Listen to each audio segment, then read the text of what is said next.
Okay, I am thrilled to introduce rock star. Kind of when you think about, you don't have like a poster child, because I don't think that we have that kind of relationship. But when I think about who are my all-star coaches, when I think someone's who's a great business coach that who's someone that's been out there, really like a veteran of the field, not just in the coaching field, but you have like, I would say, like, a decade and a half of like real world experience working with people, helping them flush out their vision for their life. And then on the business side, your business has exploded. Thank God. You are working with top tier leaders across the board. It's such an honor and pleasure. Welcome, Yoni Spinka, master coach. How are you? Thank you very much for being here today. Thank you, Jacob. Thank you for those accolades. I'll see if I can take them, but appreciate it. So can you tell me a little bit more about where you are right now in your life, what you're doing, what you're focusing on, your business, et cetera? Just give people a little bit of background about what you're doing now. Sure. So I come from the world of curative, of outreach. I spent a decade pretty much working in outreach with Moore. I was at the University of Pennsylvania for 7.5 years. Then I went to the Big Apple, Moore Manhattan, for 2 years.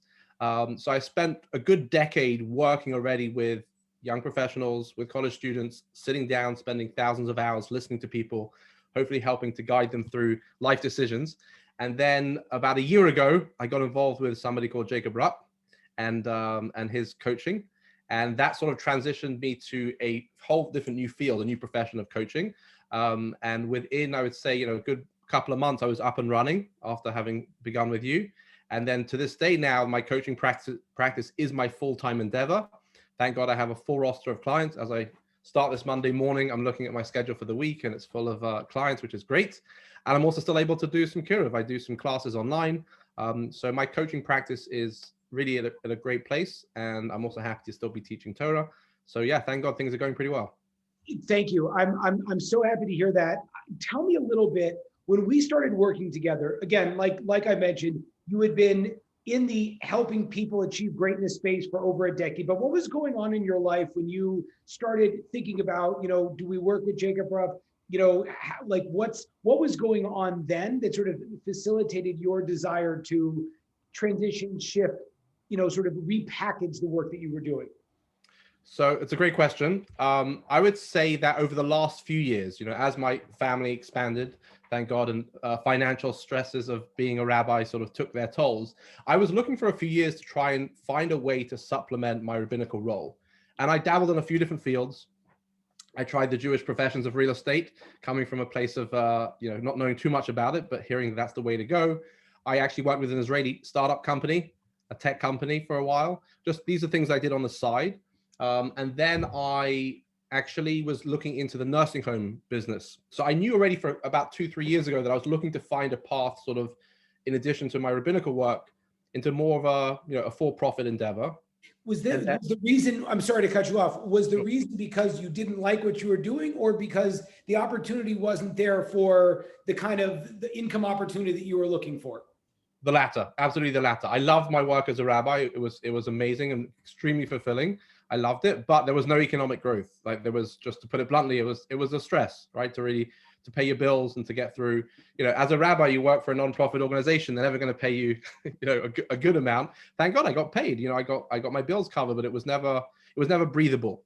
And I was looking. What was that? Just because I think that a lot of people will look at you and think, oh, well, Yoni's got it figured out. So maybe just, if you could just kind of go back to what that was like, showing up for work, excelling at your job, loving what you're doing, getting all this meaning, but at the end of the day, like, what was that like to be without that wiggle room, and to kind of feel like, again, you maybe share a little bit about your family situation, how many kids you have, what that whole experience, but maybe just tell me a little bit more what that was like for you.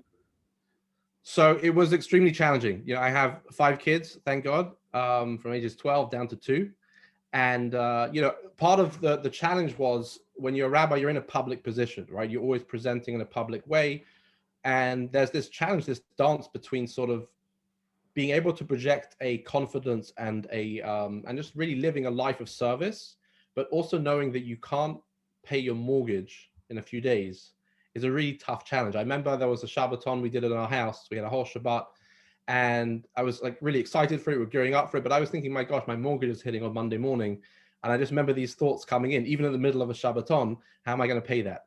You know, and then there's school tuition comes in a few days later. So there's this dichotomy between trying to be an idealist, but the pragmatism of life was really getting in the way. So to put it bluntly, it was a real stress. And I was able to put things aside and do the job, but it was hard. And you can imagine the toll it takes on the family as well. With shalom bayis, you know. Yeah, no, what is that? For If those, you, for those who aren't Jewish, tell us what does the toll look like, and like what does that look like when you are, again, I just want to paint this picture. You're loving what you're doing, you're phenomenal what you're doing, everyone's saying you're doing a great job, you love it, but you can't make ends meet. What is that? What kind of stress does that put on your life, your marriage, how you show up as a dad? What's that like? So it shows up in every area, really. So when I show up as a dad, it means that I'm afraid for my kids to ask for things because I can't pay for them. I start thinking about the stress of summer camps, you know, at the big, right after the summer. How are we going to pay for next summer's summer camps? When a Jewish festival comes up and you want to host and have a lot of people, and at the same time, you know it's going to put a strain on your bills. It's a really hard dichotomy. I wanted to always have an open home and have lots of people coming, but the prices add up. So it was it would get in the way of my work as a rabbi. It would get in the way of being able to sort of give my kids the things that I wanted to give them, things like private lessons or after school activities. It was hard. I kind of did it and I stretched it, but I stretched it probably a bit too far. Wanting them to give. Just out of curiosity, when you're trying to show up, and again, University of Pennsylvania is a top tier school, you're working with people that are of means, high achievers, all that kind of stuff, and you're really there as someone that's leading the people. What was that like to lead, but then into the back of your head feel like, you know, like I haven't figured it out for myself again? And that's such a pain, because some people might have jobs that are paying them well, but they don't have meaning. You had meaning, but then the payment thing was just like, what can you do? What was that like? How did that show up as a leader when you were trying to be an advocate for people? So the honest answer is I don't think it actually affected my ability to lead and show up for people. I think the place where it really hit me was in my personal life, either at home with my wife and my kids and with myself. I think one of the ways in which I was able to almost escape the pain of the financial stress was to throw myself into my job of meaning. So that's what drove me. What drove me was being able to run trips to Israel, run trips to Poland, to give classes. It felt so meaningful because that's what I had to attach to. And actually that was my best way to sort of almost escape the stresses. Where it really took its toll was coming home, telling my wife, like, okay, we got to be tighter, even though we were already tight. We got to spend less, you know, even though we were already spending less. When they get a call from the kids' school saying this bill is overdue, that's when it really hit me. Or just in I would say also my own evaluation of myself. That's in those quiet moments when students were away or people were away and I'm sitting in my house and thinking like, wow, like life is such a struggle. So it actually didn't show up in my ability to do the work. It showed up more in the quiet moments in the house with my wife, my kids, and mostly myself. That's really what. One last question before I transition. I know we're sitting in kind of a dark place right now, but one last question about that is, and I've seen this, and I went through this a lot myself. Is okay, you're like, that's it. I gotta do something to make more money. What was that like when you wandered into, again, you've made your bread and butter, and it's not like you just did it for the money. You didn't do it for the money, obviously. It was a joy, it was a pleasure, you know, going to build your skill sets as an influencer and as a leader, and then thinking about having to go into nursing homes or, you know, real estate. What was that like, feeling like you'd have to leave doing what you loved just to pursue the dollar? So that was probably one of the hardest challenges, because I lived a life of doing something that I loved, of service, of trying to sort of, you know, lead and help people lead more meaningful lives. To go from that to looking at some buildings downtown Philly, or trying to work out, you know, how you can do some flipping some houses, or then it was working with a tech company, which was fun, but it was essentially meaningless. Going from a meaningful world to a world of just the dollar was very, very tough. And I think my rock bottom moment I'll share with you was, you've seen the film Shawshank Redemption? You bet. You're like outside of a sewer in the rain. Exactly. So I remember, so I really thought I was going to go into this nursing home business, which was a very interesting industry. I did some trainings. I sent off all my applications. It was a 6 months long process. And I'd spoken to friends who were in it. And I remember, and I'd been into homes in and out to try things out, but my first actual day on the job, I remember going in, it started at 8 a.m. and by 10 a.m. I was ready to quit. I'm like, this can't be my life. And there's no disrespect to those nursing home administrators. They do an amazing, amazing job. And if it's for them, it's great. But coming from a world that I was coming from to this sort of environment just felt so alien. And I remember I stayed the whole day, even though I wanted to leave at 10 a.m. I actually crushed it. I hired more new employees for that company than they'd had, they said, in years. I did an amazing first day. And I thought about it. I remember leaving the home and I pictured myself like Andy Dufresne, leaving in the rain. When he finally got through, I felt like I just left prison. I'm like, it can't be that way. It can't be that you're supposed to leave your job feeling like, wow, I just got out.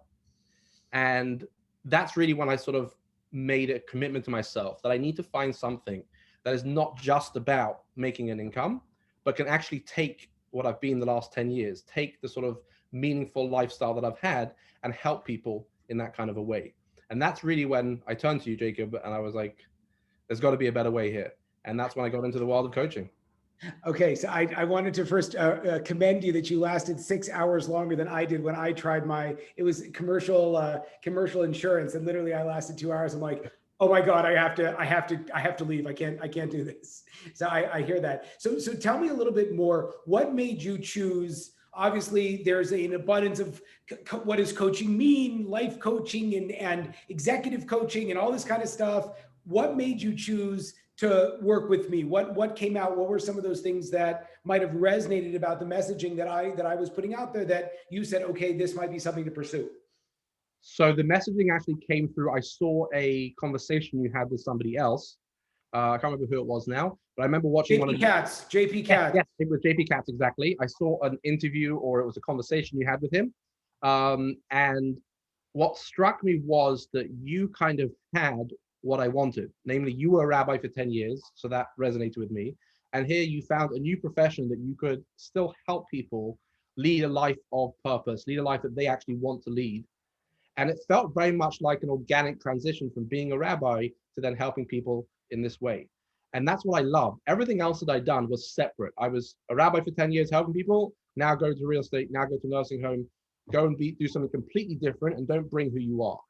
And what excited me most about this was when I saw your conversation with him, I was like, oh, that's a path that sounds really cool. And the irony is I'd actually thought about coaching, and my wife reminded me of this about 12 years prior to that. When I was living in Israel, I almost joined a coaching program, and then I felt like, who am I? I'm too young to be a coach. But I was super into it. Like I was reading Tony Robbins' books. I went to this Refuah Institute in Israel. We did some courses there. So I'd already had the taste for it earlier in my life, and then I forgot about it for 10, 12 years. And my wife actually reminded me about that. And then I think that combination with then seeing the path that you had taken of being a rabbi to helping transition to people still in a meaningful way. Like it wasn't just about the money. And that's what I wanted. I wanted to find something that had purpose and could provide a good economic opportunity as well. Well, let me ask you though, because there was a lot of money involved. What was that like when you started? Again, you don't have buckets of cash, just kind of like, just like floating around and working together. And I was very candid with you. Like, it is a very serious investment. We're not playing games here. It's like, is this something that's important? What were some of the things that you had to tell yourself when you really had to like dive in and make that investment in yourself and really invest in this coaching training? So that's a really good point, because I would say that one of the scariest things I ever did actually was committing to work with you at the high price. And I'll tell you why, because everything else, even like, let's say buying my first house, I had a stable salary. So while it was tight, like there was no question that money was coming in, and I had stopped my salary job and I was on zero, literally on zero. And at that point, I was then deciding, should I invest in this process with money that I basically didn't have or was trying to pull from in order to do this? And I remember it was a really scary decision. It felt like a really scary decision. And at the same time, I looked at myself and I saw what you had. And I said, like, if this is the path that I need to take to get there, and I was skeptical, you know me, I'm English. I was definitely skeptical, but I said, I have to give this a shot. I have to. If I didn't give this an opportunity, I would always regret it. And even though it was a steep investment, based on your sort of confidence in the fact that I could really get this up and running, I said, I'm going to go for it. And I did, but it was scary at the time. I'm not gonna lie, it was a scary choice.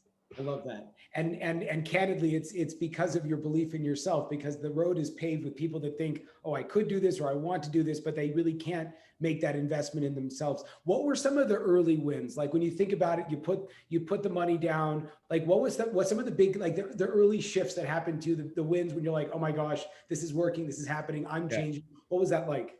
So I'll answer. I just want to go back to one point actually from before. One of the things about being able to take that risk, I have 5 kids, I had a mortgage to pay. When I, reach out to new people and they're sort of concerned about the financial investment, I feel so confident knowing that, look, I'm just going to lay it out there. I was 35 years old. I had a mortgage, a lot of kids' tuition to pay, and I took the risk because I saw the value in it.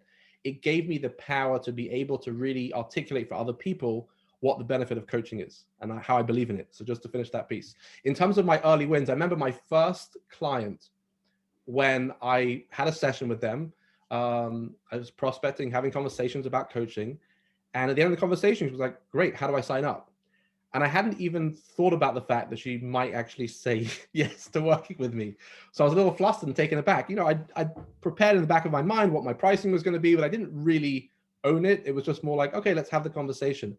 And when that first sort of money came through, I realized, wow, people value speaking to me and helping them work through things in their life. And they're actually willing to pay for it. Because for 10 years prior, of course, I had a salary, but there was never sort of an hourly rate for a conversation. There was never this sense of my time costs money. The salary was in the back of my mind and that was it. So it was quite powerful to see how I could actually charge for my service and people wanted to pay for it. That's And pretty cool. And so tell me like what that did for your ego. And also, I think that one of these really cool things is, again, like you have a decade in nonprofit working for the man, so to speak, right? The wonderful people that you worked for. But what was that like for yourself to realize like, oh my gosh, not only don't I not have to work for anyone, but I can actually cover my own bills. And I don't want to make you uncomfortable, throw out numbers, but like in a very short time, you were not only able to make a little bit of money, you were able to replace her salary and then really start to grow exponentially. What was that experience like for you to kind of feel the power of what you were capable of? So it was exhilarating. And I would also add, even before I sort of got to the place of financially being very comfortable, the excitement of being able to control my own schedule. I remember one Monday morning, shortly after we started, it was around the Jewish festival of Sukkot, and the kids were off in school. And I turned to my wife and said, honey, should we go shopping for the festival early? Like we normally do it rush last minute on a Friday before the Jewish Sabbath on Saturday and the Shabbos. And she was like, yeah, let's go. We got in the car, went for like 3-4 hours, did all our shopping on Monday morning. And that idea was so alien to me that I could just do that and get that out of the way. That was so exhilarating. I still remember that moment of just being able to control my own schedule. That was even before the financial piece. And then in terms of financially, it was a game changer. I mean, just quite frankly, I was able to make more money doing something that I also loved and just feel a sense, a little bit of calm. The irony is when you move away from a salaried position and you go into this kind of a work, you have to be able to live with a little bit of doubt. It's not the same as knowing you're going to get the full check, but the power of being able to create your own income was just very, very impressive. It was just a very exciting time.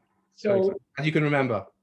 So here it is. It takes you 10 years to make the salary. We start working together in a couple months. You're making a lot more than that.